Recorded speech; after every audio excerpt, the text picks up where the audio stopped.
Progress made after the June 15th reopening is slowly getting wiped away as more events are canceled across San Diego County. Good evening, I'm Jesse Pagan. I'm Carlo Chiquetto. Where there had been excitement building about trips and events coming up this fall, there's now disappointment.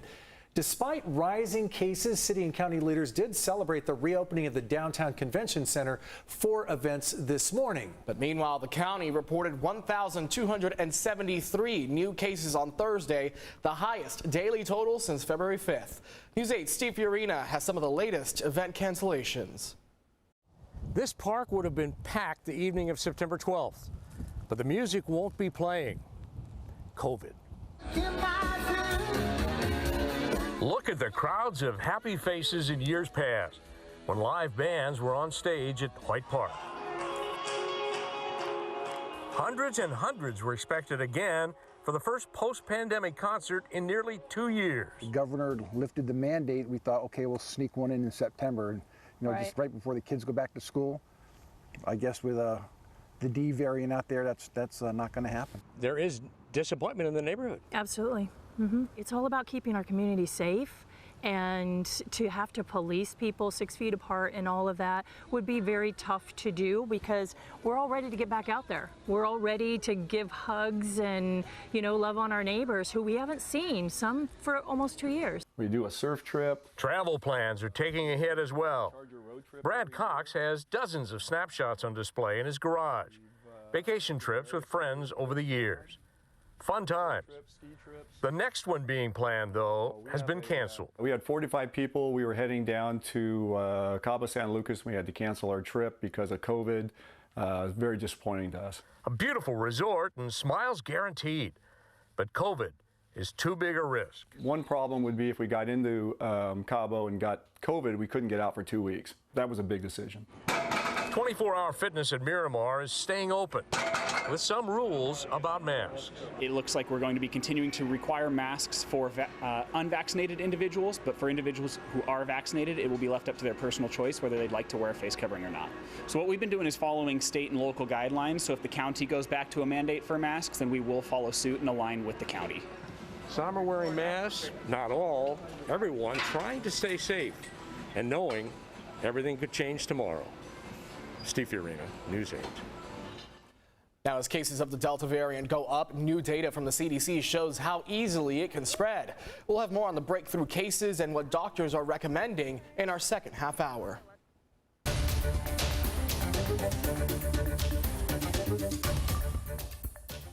A federal eviction moratorium is set to expire this weekend, and people are rushing to apply for rental assistance. Here in California, the state eviction moratorium will continue for at least 2 more months. As News 8's David Govertson reports, there's plenty of rental assistance money still available. Assistance is there. It's available. We encourage people to apply. Pandemic rental assistance continues to be available in San Diego County at least until September 30th, when the state's eviction moratorium expires. If you are behind on your rent payments, start out by going to erapsandiego.org, where you can enter your address and find out where to apply. We're going to see a huge spike in disbursements. Senior management analyst Jose Dorado is with the city of Chula Vista. So if they have difficulty paying their rent, whether it be past due rent or future rent, they can apply for this rental assistance funding. 3 agencies cover all of San Diego County when it comes to pandemic rental assistance. Chula Vista is one area, the city of San Diego, and the rest is covered by San Diego County. The money is only available to low-income applicants, but if you've lost your job recently, you probably are low income, because the income level can be calculated over the past month. So let's say you've just been recently laid off, or you had a reduction in hours, or maybe you had a health issue, then you could use your last 30 days of income to qualify for this program. COVID rental assistance now covers 100% of past and future rent going back as far as April 2020. The money goes to the landlord, and either the tenant or the landlord can apply. A lot of folks are happy that they can focus on other responsibilities that they have to their families instead of worrying about how are they going to pay their rent or if they're going to be evicted. We've posted a link to that website where you can find out where to apply for pandemic rental assistance at cbs8.com. Carla? All right, David, we've been hearing about the federal eviction moratorium expiring on Saturday. How will that affect San Diego tenants right now? Well, it will affect you if you live in federal housing like Section 8 housing, but even then you can still apply for pandemic rental assistance here in the San Diego County, and that will cover past and future rent payments. All right, so no need to hit the panic button. All right, David Gottfredson reporting live. Thanks, David. The man caught on camera driving on a sidewalk and clipping a News 8 vehicle earlier this week appeared in court today. Michael Sewell pleaded not guilty to felony charges of evading arrest and assault with a deadly weapon. He's also charged with misdemeanor counts of hit and run and resisting arrest. He's due back in court for a bail review hearing on August 6th. That's next Friday. Street parking is out and bike lanes are in on 30th Street in North Park, but some people say not so fast. Organizers with Save 30th Street Parking rallied today to make their case and show what they say is a severe lack of parking in the area.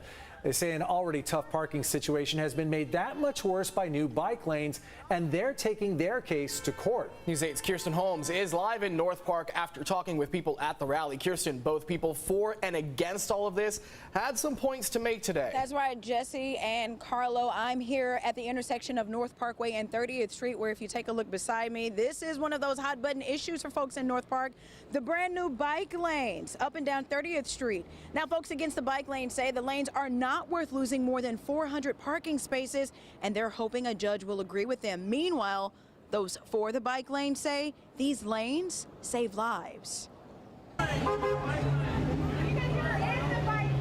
Things got a little tense Friday morning along 30th Street in North Park. That was a bus.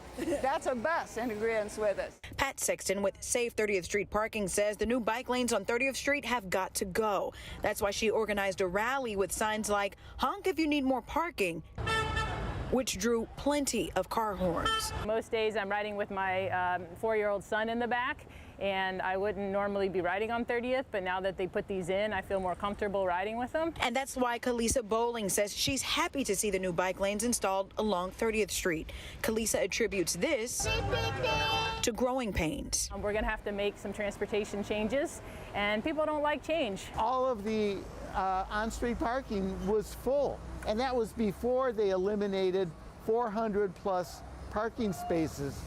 This is idiocy. To make up for the loss, North Park now has a parking garage with more than 200 spots that Mayor Todd Gloria says is being underutilized. As of yesterday, the elevator doesn't work, so that puts a stop to anybody going anyplace except on the first level. So I assume that that will be fixed. There's also no security in there whatsoever now. We checked the parking garage out, and yep, one of the elevators is indeed out of order, but there's another that's working just fine on the other side of the building. Jesse O'Sullivan with Circulate San Diego, a pro-bike lanes nonprofit, says that parking garage has some of the cheapest parking in the city, and it's one of the biggest compromises to have both bike lanes and available parking. Parking protected bike lanes, so there's still parking on the street.